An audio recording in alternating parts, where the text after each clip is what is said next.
Juízes, capítulo 21. Esposas para a tribo de Benjamim. O povo de Israel havia feito em Mispa este juramento a Deus: nenhum de nós deixará que um homem da tribo de Benjamim case com uma das nossas filhas. O povo foi a Betel e ficou ali na presença de Deus até a tarde. Eles choraram amargamente em voz alta, dizendo: Ó Senhor Deus de Israel, por que aconteceu isso? Por que está faltando uma das nossas tribos? O povo se levantou bem cedo na manhã seguinte e construiu ali um altar. Apresentaram ofertas que foram completamente queimadas e sacrifícios de paz. E perguntaram: de todas as tribos de Israel, quem foi que não subiu para aquela reunião na presença do Senhor Deus em Mispa? Eles tinham feito um juramento muito sério. Quem faltasse à reunião em Mispa seria morto. O povo de Israel teve muita pena dos seus irmãos da tribo de Benjamim e disse: Hoje Israel perdeu uma das suas tribos. O que faremos para arranjar esposas para os que ficaram? Pois juramos ao Senhor que não daríamos a eles nenhuma das nossas filhas. Então perguntaram: de todas as tribos de Israel, quem não compareceu diante do Senhor em Mispa? E ficaram sabendo que, de Jabes-Gileade, ninguém havia tomado parte na reunião. Quando fizeram a chamada do povo, ninguém de Jabes-Gileade estava lá. Então todos concordaram em mandar para lá 12.000 homens dos mais corajosos com estas ordens: Vão e matem os moradores de Jabes-Gileade, tanto homens como mulheres e crianças. Façam isto, matem todos os homens e todas as mulheres que não forem virgens. E eles encontraram 400 virgens em Jabes-Gileade e as levaram ao acampamento de Siló, que fica na terra de Canaã. Então todos concordaram em mandar mensageiros aos benjamitas, na rocha de Remom, para fazer uma proposta de paz. Aí os benjamitas voltaram e receberam aquelas 400 moças de Jabes-Gileade. Porém não havia moças em número suficiente para todos. Então o povo ficou com pena dos benjamitas, pois pela vontade do Senhor estava faltando uma das tribos de Israel. Aí os chefes do povo de Israel disseram: não há mais mulheres na tribo de Benjamim. O que vamos fazer para arranjar esposas para os que ficaram? O povo de Israel não deve perder uma das suas 12 tribos. Temos de achar um jeito de a tribo de Benjamim não acabar. Porém, não podemos deixar que eles casem com as nossas filhas. Eles falavam isso porque o povo de Israel havia amaldiçoado quem deixasse um benjamita casar com a sua filha. Então disseram: a festa anual do Senhor na cidade de Siló está perto.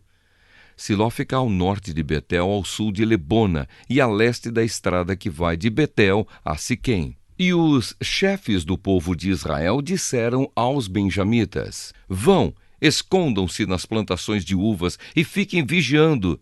Durante a festa, quando as moças de Siló saírem dançando, vocês também saiam das plantações de uvas e cada um agarre uma das moças e leve embora para a terra de Benjamim. Assim, quando os pais ou irmãos delas vierem se queixar, nós poderemos dizer: por favor, deixe que elas fiquem, pois na batalha contra Jabes-Gileade não conseguimos mulheres para todos os benjamitas. E vocês não serão culpados de quebrarem a promessa, pois não deram as suas filhas a eles, elas foram roubadas.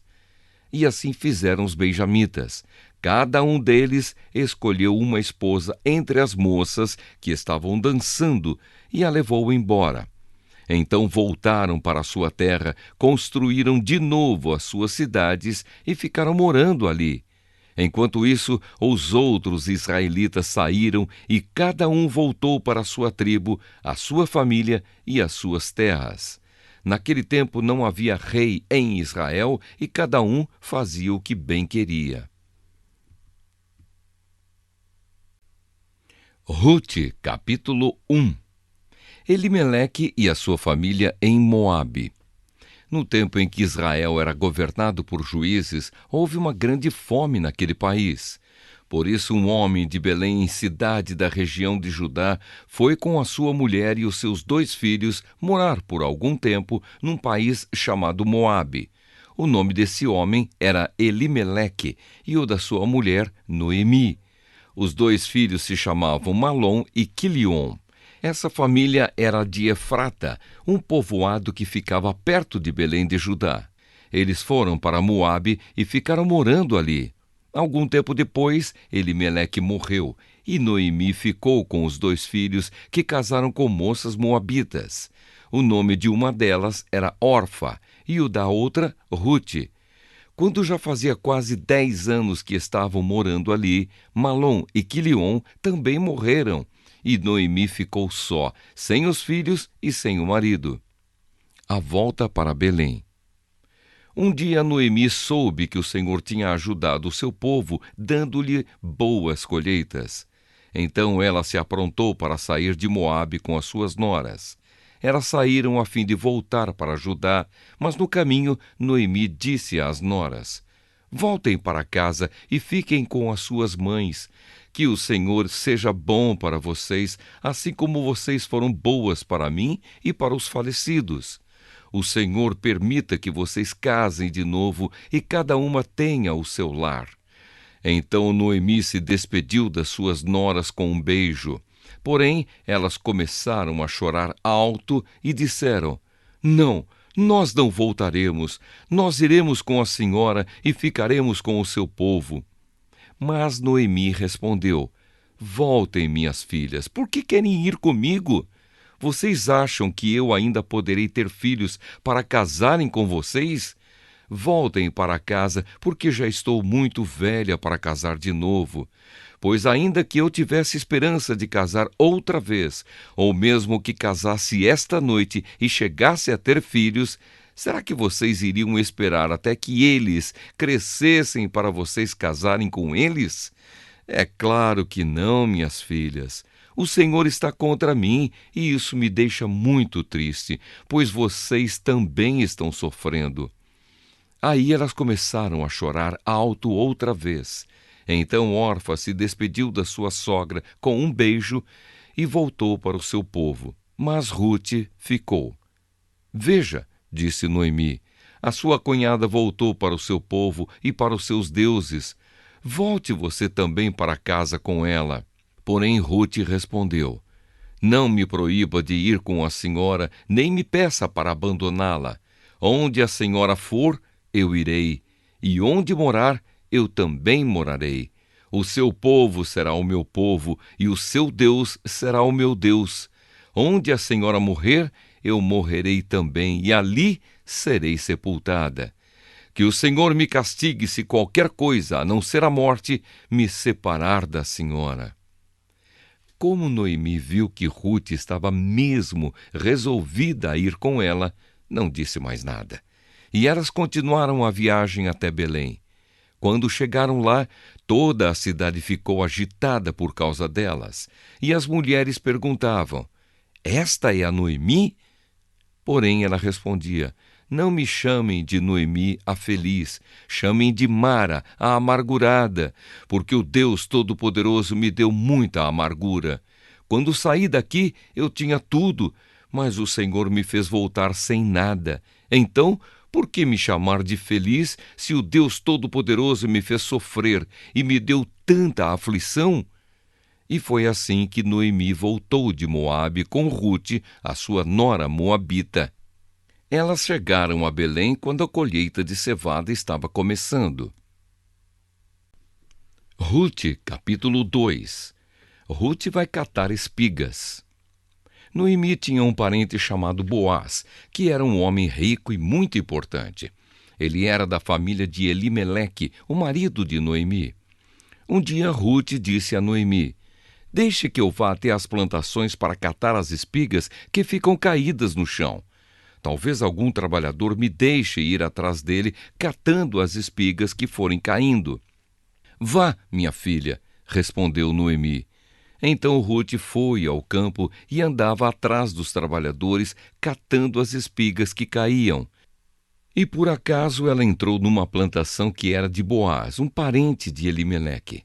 Nisso Boaz chegou de Belém e disse aos trabalhadores: Que o Senhor esteja com vocês. Que o Senhor o abençoe, responderam eles.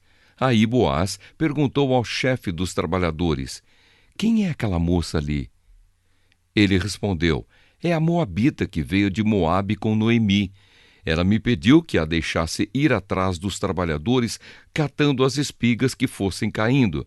E assim ela está trabalhando desde cedo até agora e só parou um pouco para descansar debaixo do abrigo. Então Boaz disse a Rute: Escute, minha filha, não vá catar espigas em nenhuma outra plantação. Fique aqui e trabalhe perto das minhas empregadas. Preste atenção e fique com elas no campo onde vão cortar espigas. Eu dei ordem aos empregados para não mexerem com você. Quando ficar com sede, beba da água que os empregados tirarem para beber. Aí Rute ajoelhou-se, encostou o rosto no chão e disse: Por que é que o Senhor reparou em mim e é tão bom para mim que sou estrangeira? Boaz respondeu: Eu ouvi falar de tudo o que você fez pela sua sogra desde que o seu marido morreu. E sei que você deixou o seu pai, a sua mãe e a sua pátria e veio viver entre gente que não conhecia. Que o Senhor a recompense por tudo o que você fez. Que o Senhor, o Deus de Israel, cuja proteção você veio procurar, lhe dê uma grande recompensa. Rute disse a Boaz: O Senhor está sendo muito bom para mim. O Senhor me dá ânimo falando comigo com tanta bondade, pois eu mereço menos do que uma das suas empregadas. Na hora do almoço, Boaz disse a Rute: Vem aqui, pegue um pedaço de pão e molhe no vinho. Então ela sentou-se ao lado dos trabalhadores e Boaz lhe deu cevada torrada. Ela comeu até ficar satisfeita e ainda sobrou. Quando Rute se levantou para ir de novo catar espigas, Boaz ordenou aos empregados: Deixem que ela apanhe espigas até no meio dos feixes, e não a aborreçam. Tirem também algumas espigas dos feixes e deixem cair, para que ela possa apanhar, e não briguem com ela. E assim Rute catou espigas no campo até de tarde. Depois debulhou os grãos das espigas que havia apanhado, e estes pesaram quase 25 quilos. Pegou a cevada, voltou para a cidade e mostrou à sua sogra o quanto havia catado. Também lhe deu a comida que tinha sobrado do almoço. Então Noemi perguntou: Onde é que você foi catar espigas hoje? Onde foi que você trabalhou? Que Deus abençoe o homem que se interessou por você. Aí Rute contou a Noemi que havia trabalhado na plantação de um homem chamado Boaz. E Noemi disse: Que o Senhor abençoe Boaz, que sempre tem sido bom, tanto para os que estão vivos como para os que já morreram. Noemi continuou: Esse homem é nosso parente chegado e um dos responsáveis por nós. Então Rute disse: Além de tudo isso, ele disse que eu posso continuar trabalhando com os seus empregados até acabar a colheita. Noemi respondeu: É bom que você vá com as empregadas dele, minha filha, pois se fosse trabalhar na plantação de outro homem, você poderia ser humilhada. Assim Rute trabalhou com as empregadas de Boaz e catou espigas até terminar a colheita da cevada e do trigo, e continuou morando com a sua sogra.